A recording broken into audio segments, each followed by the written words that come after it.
বিসমিল্লাহির রহমানির রহিম। শুরু করছি মহান আল্লাহ তাআলার নামে।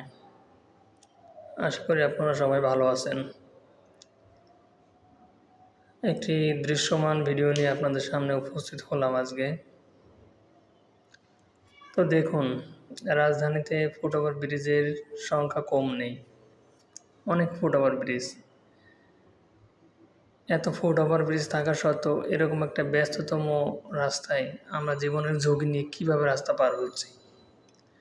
আর যদি একটা দুর্ঘটনা ঘটে, দোষ হবে যারা ড্রাইভার আছে, যারা গাড়ি চালক আছে তাদের। কিন্তু আমাদের কি কোনো কিছুই করণীয় নেই? আমরা কি সবাই নিষ্পাপ?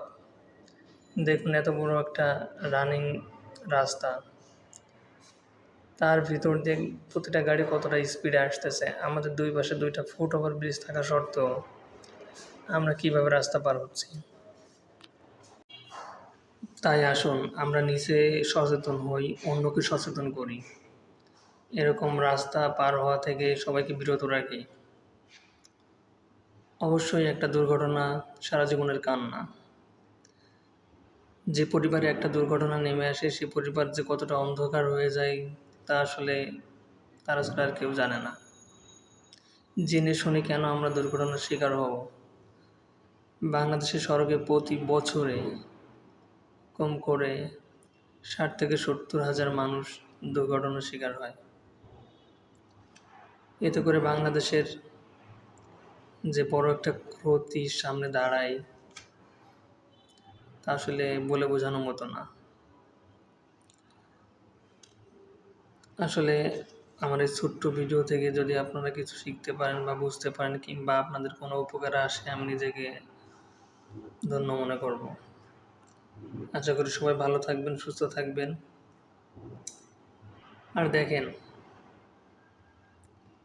আমাদের সড়কগুলো, এই রাস্তাটা অনেক ব্যস্ত রাস্তা।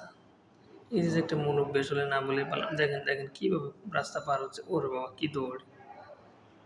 দেখেন, যে যেমনে পাচ্ছে, মনে করেন যে আসলে এরা কি বলবো, যে যার মতো করে হেঁটে যাচ্ছে। মনে হচ্ছে কোনো রাস্তা নেই, সড়কে কোনো গাড়ি নেই, দুপাশে শুধু ফাঁকা জায়গা, ফাঁকা রাস্তা, বিল, সেভাবে জন্য এরা হেঁটে চলছে।